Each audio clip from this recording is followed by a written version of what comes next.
Happy holidays and welcome to my home. I'm Senator Rhonda Fields and I am going to be cooking a family recipe and it's called gumbo. This gumbo recipe comes from my sister-in-law and my mother-in-law. Really, they told me or they showed me how to season my food and to cook for a large body of people. And these are the ingredients you're gonna need. You're gonna need some shrimp. Okay, I've already seasoned these shrimps. You're gonna need some chicken. Now I did a combo here, so I have like breast meat and also dark meat. You're gonna need some chicken stock. You're gonna need some butter. You're gonna need some onion powder. You're gonna need some garlic powder. You're gonna need some pepper. You're gonna need this. This is the gumbo filet. We're gonna add some flour to this to make it thicker. You're gonna need some paprika and you're gonna need some Creole seasoning. These are the vegetables we're gonna need. We're gonna need celery. Celery we will cook with this sausage and these onions, we're gonna put them on the top with the celery. But this green pepper, we're gonna fix that and we're gonna saute that with the onion. To make it easy, so I'm using boil in the bag rice. We're gonna need some bay leaf as we cook our roux. And we're also gonna use some diced tomatoes.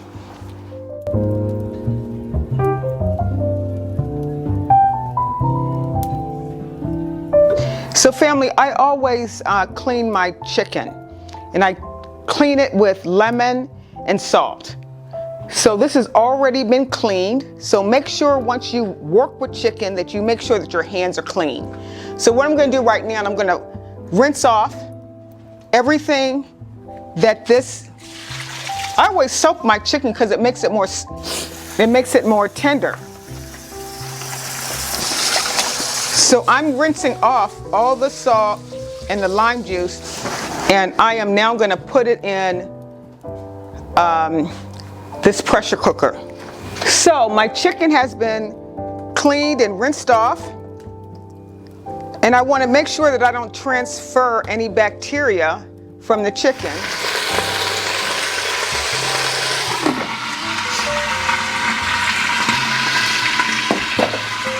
So I'm gonna let that simmer, and while it's simmering, I'm gonna cut my vegetables, and I'm gonna put in my chicken stock, my butter, and my other flavoring so I can get ready for the main course.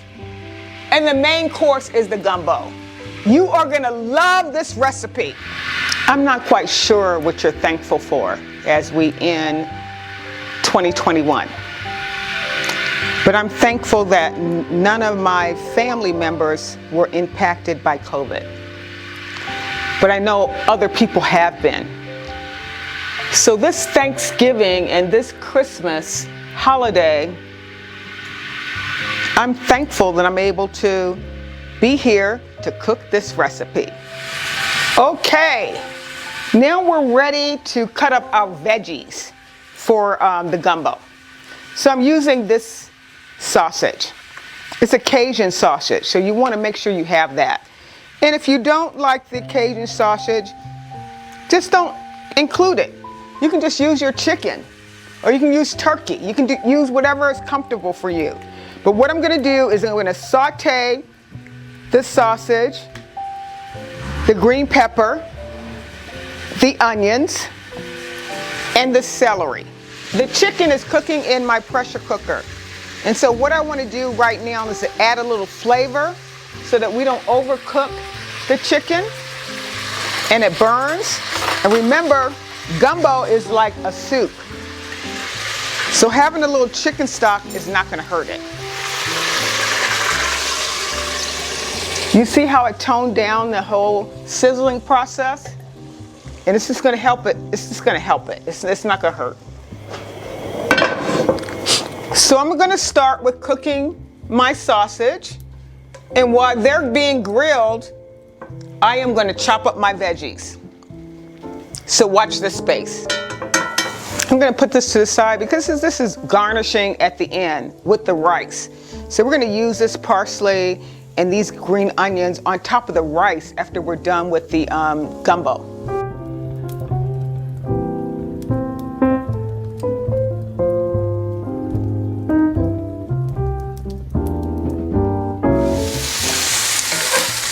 My sausage is browning.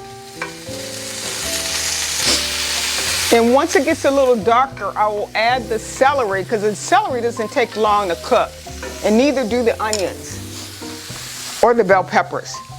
But they're about ready to go in right now. While my veggies are cooking, I'm going to work on the stock, which is going to include the chicken broth, so that we can start getting that brewed together with the veggies before they get in there. And what I'm using right here is 2 cans of chicken stock.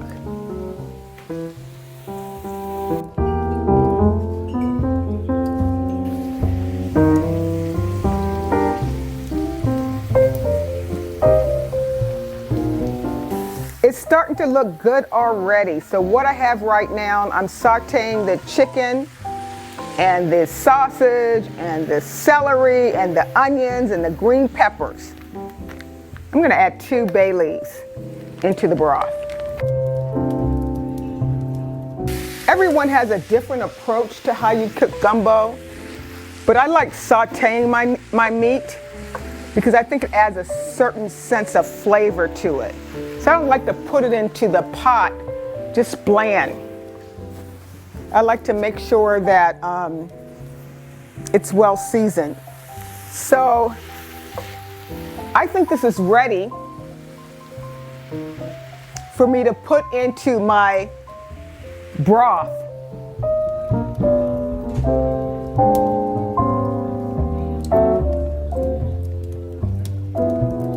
So I hope you have the patience to do this recipe. It is well worth it. So what I'm going to do right now is I'm going to add my diced tomatoes and my seasoning, because I've already incorporated my chicken and all those other good products.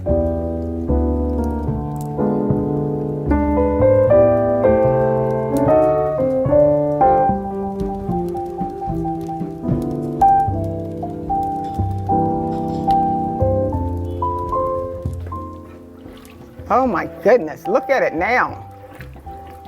The most difficult part for making gumbo is the roux. Typically when you make roux, you can make it scratch, and it will take some flour and some broth, and you have to watch over it. You have to stir it, you have to it just takes a lot of time to do that. But I'm gonna do a shortcut today. And the shortcut is going to be with butter and the gumbo filet.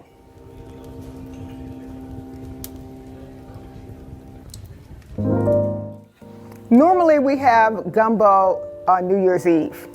So this is normally a New Year's Eve kind of thing that we try to do, along with black eyed peas and rice and gumbo and other stuff.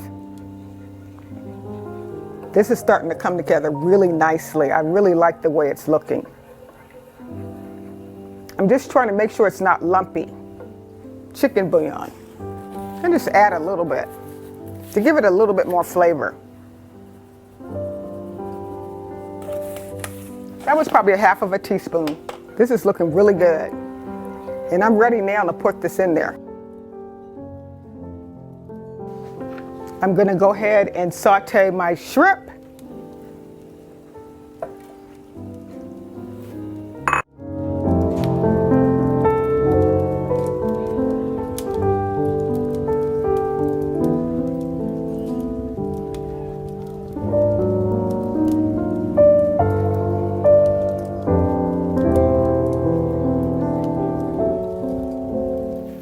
I try to do things as easy as I can. So I'm going to use 2 bags.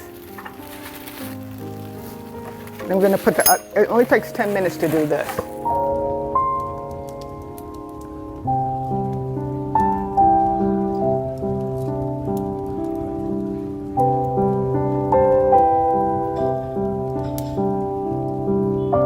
I'm going to also add my okra, because okra only takes about 4 to 6 minutes. I don't want it to be too slimy or overcooked. So I always do that last. So I'm going to put that in now while I'm preparing for my rice. And I'm not going to do the whole bag.